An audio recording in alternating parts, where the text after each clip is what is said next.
Dans cette vidéo, on va regarder comment configurer le Wi-Fi du routeur et puis aussi comment on peut se connecter au routeur grâce à une connexion SSH pour ouvrir un terminal et faire des commandes dans un terminal Linux. Alors pour le Wi-Fi, c'est pas très compliqué, c'est dans réseau et évidemment c'est dans le lien qui s'appelle sans fil. Alors quand on regarde cette interface là, on voit qu'on a deux radios, on a la radio 0 et la radio 1. La radio 0, c'est une puce pour faire du Wi-Fi dans la norme A, c'est-à-dire dans le 5 GHz. C'est le Wi-Fi qui a le plus haut débit. Et puis la radio 1, c'est celle qui permet de faire du Wi-Fi en B, G et N, c'est-à-dire sur le 2,4 GHz, ce qu'on appelle le Wi-Fi standard. Alors on peut programmer le routeur pour qu'il soit point d'accès Wi-Fi ou qu'il puisse être client Wi-Fi. Nous, on va paramétrer ici le point d'accès Wi-Fi. Donc je vais aller sur éditer. Et puis, donc on choisit le mode de fonctionnement. Donc nous, on va être en mode AC, c'est-à-dire qu'on va être sur la gamme des 5 GHz. Ce paramètre-là, je n'y touche pas. Ensuite, le point d'accès ici, je vais l'appeler par exemple Wi-Fi maison. Ensuite, je dis où est-ce que je relie le Wi-Fi et donc je le mets sur la partie LAN de mon réseau. Ensuite, il y a un onglet ici sécurité. Par défaut, on n'a pas de chiffrement, ça veut dire que le réseau n'est pas sécurisé.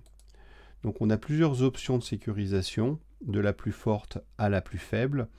Et en fait, en général, on prend le Mixed Mode qui permet de couvrir le plus grand nombre d'appareils possible qui peut se connecter sans avoir de soucis. Ensuite, il suffit juste ici de mettre le mot de passe. On a configuré le point d'accès, on a configuré le mot de passe et donc on enregistre.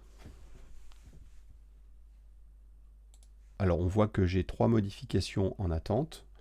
Donc j'enregistre et j'applique les modifications.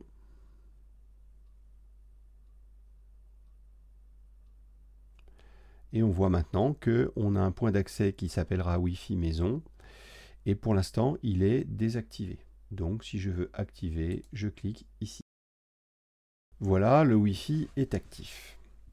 Alors ce que je voudrais maintenant, c'est être capable de retrouver ces informations-là dans mon système Linux pour voir comment ça fonctionne. Pour se connecter en SSH avec le routeur, je vais utiliser deux logiciels. Un logiciel qui s'appelle PuTTY et qu'on peut télécharger donc sur le site de PuTTY. On le télécharge. Voilà, donc là j'ai téléchargé la version 64 bits et on l'installe. Et puis il y a un autre logiciel que l'on va installer qui s'appelle donc WinNCP.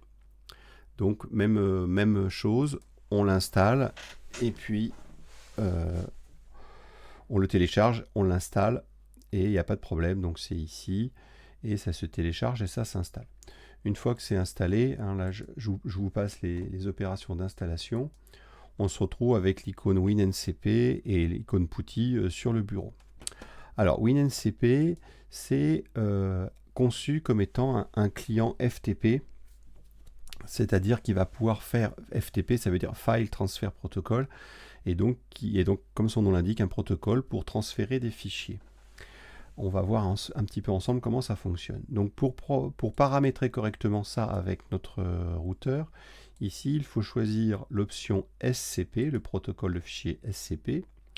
Le nom d'hôte, ça va être l'adresse IP de notre routeur, donc 192.168.15.1. L'identifiant et le mot de passe. Donc pour nous, c'est root et root. Ensuite, on clique sur sauvegarder. Je coche la case enregistrer le mot de passe, comme ça, j'aurai pas besoin de le ressaisir à chaque fois.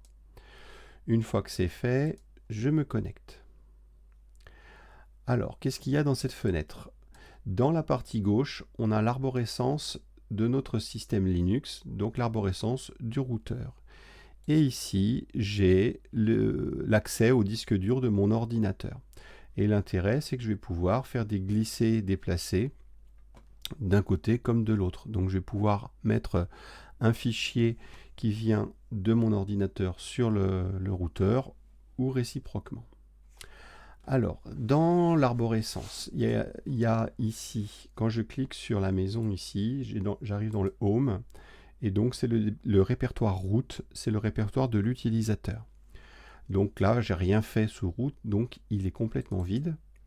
Et là, je suis sur la racine du système, et on voit qu'il y a un certain nombre de dossiers. Il y a un dossier qui est très intéressant, qui est le dossier ETC, qui contient tous les fichiers de configuration de notre système, donc de notre routeur. Alors il y a des dossiers et des fichiers, et en jouant sur ces fichiers, en les éditant et en les modifiant, on peut donc changer la configuration du routeur.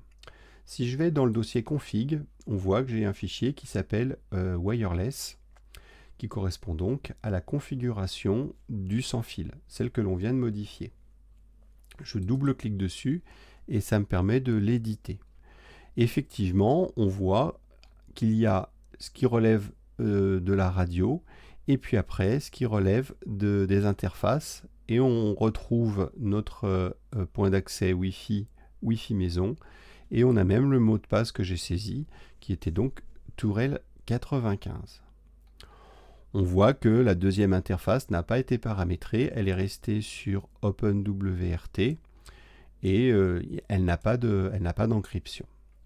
Donc qu'est-ce que je vais faire? Eh bien par exemple, pour vous montrer que ça fonctionne, je vais prendre un fichier wireless que j'ai préparé et je vais venir le remplacer ici.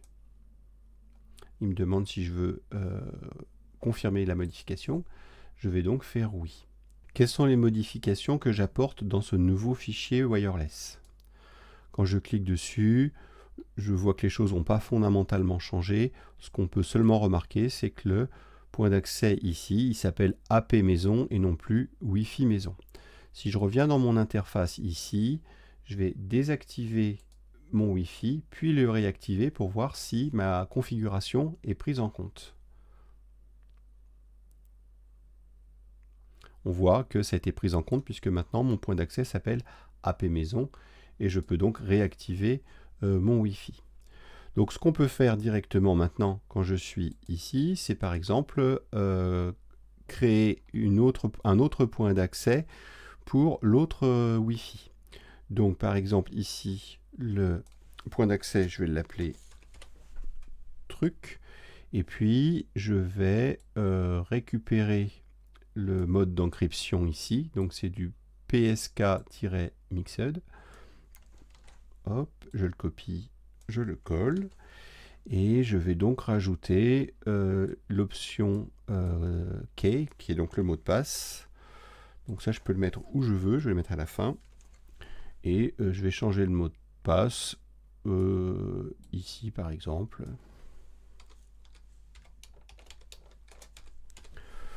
Voilà mon mot de passe. Je sauvegarde. Je peux fermer ça. On voit que c'est sauvegardé à la date d'aujourd'hui.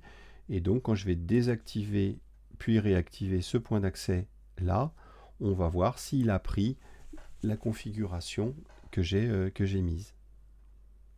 On voit maintenant que j'ai un point d'accès qui s'appelle truc. Et quand je vais l'activer, j'ai donc un point d'accès Wi-Fi qui s'appelle truc et dont le mot de passe va être truc de ouf qu'on va vérifier tout de suite.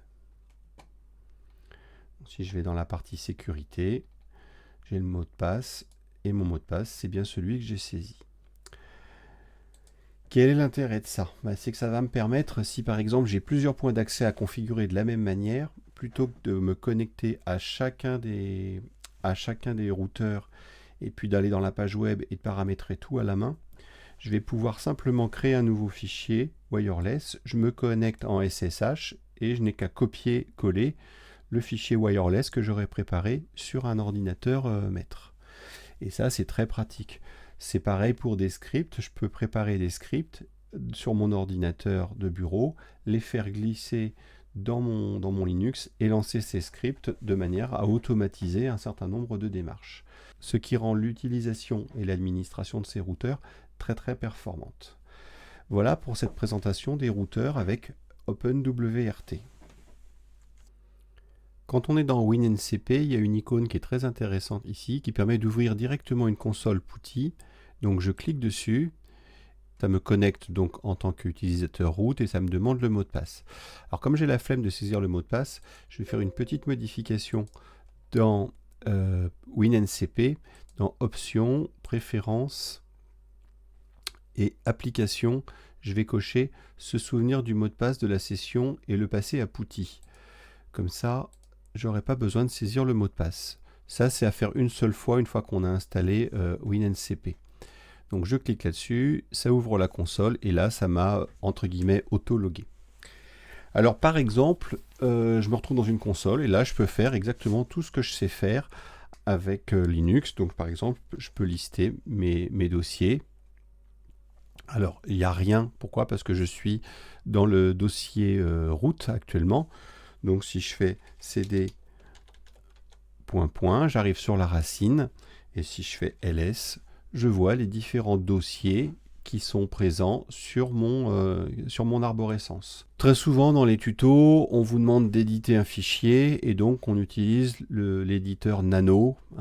Très souvent on voit marqué sudo nano. Alors nous, sudo, il n'y a pas besoin parce qu'on est directement ici en utilisateur root, c'est-à-dire on est déjà en super utilisateur.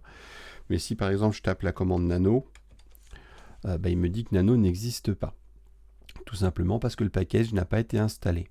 Comment on fait pour installer nano? Eh bien, en fait, on fait opkg update pour faire la mise à jour des packages. La commande d'installation et de gestion des packages, c'est opkg. C'est l'équivalent du apt-get sous Ubuntu. Donc là, il vient de télécharger toutes les versions et tous les dépôts de package. Et donc là, je vais faire par exemple opkg install nano.